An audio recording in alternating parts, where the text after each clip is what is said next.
जब से पहला न्यूक्लियर टेस्ट हुआ था, जिसका नाम ट्रिनिटी टेस्ट था, जो कि मेक्सिको में 1945 में हुआ था, और जब से हिरोशिमा और नागासाकी में न्यूक्लियर बॉम्ब अटैक्स हुए हैं, न्यूक्लियर वेपन सबसे इम्पॉर्टेंट वेपन बन गया है वर्ल्ड में, जिससे आपकी कंट्री की सेफ्टी काफ़ी बढ़ जाती है। इसके पीछे का रीज़न एक एग्जाम्पल से समझते हैं। एक साइड पे कंट्री एक्स है, जिस पे हज़ारों बड़े न्यूक्लियर वेपन है, और दूसरी साइड पे कंट्री जेड है, जिस पे सिर्फ एक न्यूक्लियर वेपन ही है। तब भी कंट्री एक्स कंट्री वाई पर कभी भी अटैक नहीं करेगी, क्योंकि वो जानती है कि सिर्फ एक न्यूक्लियर वेपन भी कितनी तबाही मचा सकता है।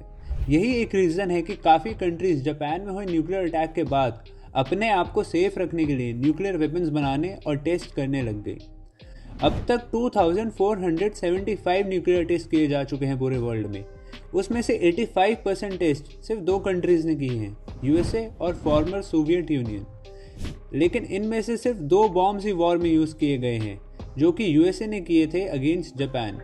हिरोशिमा में बॉम्ब ने जो एक्सप्लोजन प्रोड्यूस किया था वो 15 किलो टन्स का था, अराउंड 15,000 टन्स ऑफ टीएनटी। जो बॉम्ब नागासाकी में ड्रॉप हुआ था वो 21 किलो टन्स का था। हिरोशिमा में यूज़ हुए बॉम्ब के इफ़ेक्ट्स इतने खतरनाक थे कि हिरोशिमा में हुए ब्लास्ट के सर्वाइवर्स बताते हैं कि उन्हें पहले बहुत तेज़ रोशनी चमकती हुई दिखाई दी, जिसकी वजह से बहुत से लोग टेम्परेरी अंधे हो गए। एक्सप्लोजन की जगह पे एक इतना बड़ा आग का मशरूम क्लाउड बन जाता है, जिसकी हाइट अराउंड 10,000 मीटर होती है। उसके बाद बॉम्ब एक्सप्लोजन की आवाज़ इतनी तेज़ और भयानक होती है कि सर्वाइवर्स को परमानेंट हियरिंग लॉस हो जाता है। इस ब्लास्ट की वजह से ज़मीन पर टेम्परेचर 4000 डिग्री सेल्सियस हो जाता है, जिसकी वजह से काफ़ी लोग इंस्टेंटली वेपराइज हो जाते हैं। ये चीज़ इतनी जल्दी हुई कि कुछ लोगों की परछाई तक रह गई ज़मीन पर।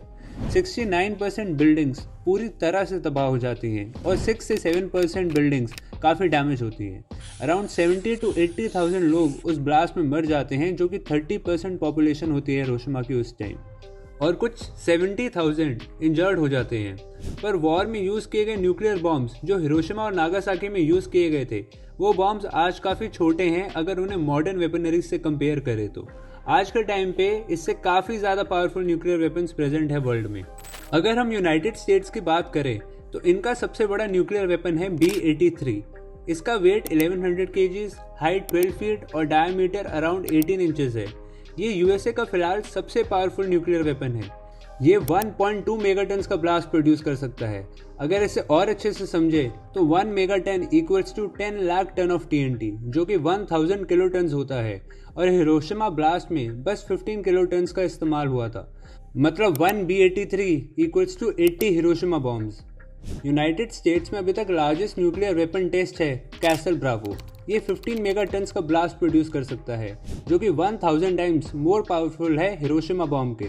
इस बॉम्ब के डेटोनेट होने के बाद जो आग का मशरूम क्लाउड बना, उसकी हाइट 14 किलोमीटर थी, वो 11 किलोमीटर तक स्प्रेड हुआ। अगर इस मशरूम क्लाउड की हाइट का मैं आपको एक एग्जांपल दूं, तो वर्ल्ड की सबसे टॉलेस्ट बिल्डिंग है बुर्ज खलीफा, जिसकी हाइट अराउंड 0.82 किलोमीटर है।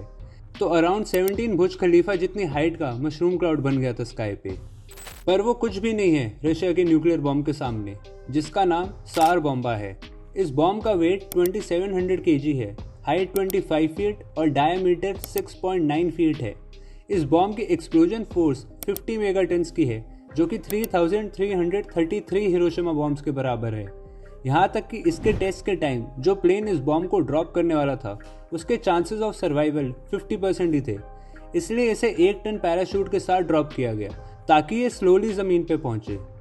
इस बॉम्ब का टेस्ट सेवर्नी आइलैंड, नोवाया ज़ेमिलिया में हुआ। जब ये बॉम्ब डेटोनेट हुआ तो ब्लास्ट से होने वाली चमक 1000 किलोमीटर दूर तक देखी गई। जो आग का मशरूम क्लाउड बना, उसकी हाइट अराउंड 67 किलोमीटर थी और वो 95 किलोमीटर तक स्प्रेड हुआ। ये मशरूम क्लाउड 800 किलोमीटर दूर तक देखा गया। जो हीट वेव इससे जनरेट हुई वो 100 किलोमीटर तक के रेडियस में किसी भी इंसान को 3rd डिग्री बर्न्स देने के लिए काफ़ी थी। 780 किलोमीटर दूर तक बिल्डिंग्स की खिड़कियों के कांच तक टूट गए। इसके बाद भी सोवियत यूनियन का प्लान था एक और न्यूक्लियर बॉम्ब बनाने का, जो कि 2 गुना ज़्यादा पावरफुल होता सार बॉम्बा से, जिसकी पावर होती है अराउंड 100 मेगाटन्स की, जो कि एक बॉम्ब 6666 हिरोशिमा बॉम्ब्स के बराबर होता। तो क्या हमें न्यूक्लियर बॉम्ब्स की टेंशन लेनी चाहिए? कितने न्यूक्लियर वेपन्स हैं वर्ल्ड में? तो फिलहाल वर्ल्ड में अराउंड 12,705 न्यूक्लियर बॉम्ब्स हैं। जो कि काफ़ी है पूरे प्लैनेट को बर्बाद करने के लिए। पर ये सिर्फ 9 कंट्रीज़ के पास ही हैं। उसमें से भी 92% बॉम्ब्स यूएसए और रशिया के पास हैं। Rest 8% United kingdom, China, India, France, Pakistan, Israel, north Korea के पास हैं। यहाँ तक कि यूक्रेन के पास भी उनके इंडिपेंडेंस के बाद 5000 न्यूक्लियर बॉम्ब थे, जो उन्हें थर्ड लार्जेस्ट न्यूक्लियर पावर बना देता। पर उन्होंने वो सारे न्यूक्लियर बॉम्ब्स रशिया को हैंडओवर कर दिए।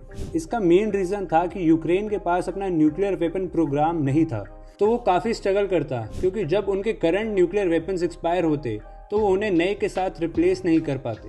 प्लस न्यूक्लियर वेपन्स के बदले में यूक्रेन को फाइनेंशियल कॉम्पनसेशन दी गई थी और सिक्योरिटी अश्योरेंसेस भी दी गई थी on the basis of Budapest memorandum. यहाँ तक कि इजराइल भी काफ़ी सिक्रेटिव रहता है अपने न्यूक्लियर वेपन्स को लेके, और ना ही वो कभी पब्लिकली एक्सेप्ट करता है अपने न्यूक्लियर वेपन्स के बारे में। पर पूरे वर्ल्ड को पता है कि उनके पास भी न्यूक्लियर वेपन्स हैं, क्योंकि 1986 में मोर्डेकाई वनानू, जो कि एक फॉर्मल इजराइल न्यूक्लियर टेक्नीशियन थे, उन्होंने ब्रिटिश प्रेस को दिए एक इंटरव्यू में इजराइल के न्यूक्लियर वेपन्स प्रोग्राम की इन्फॉर्मेशन पब्लिक कर दी थी, जिसकी वजह से उन्हें 18 साल की जेल भी हुई थी।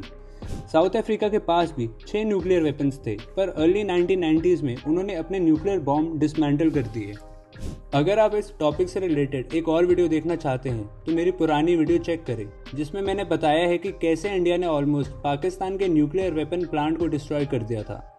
आई होप आपको आज की वीडियो अच्छी लगी हो। अगर लगी तो please like, share and subscribe. Thank you.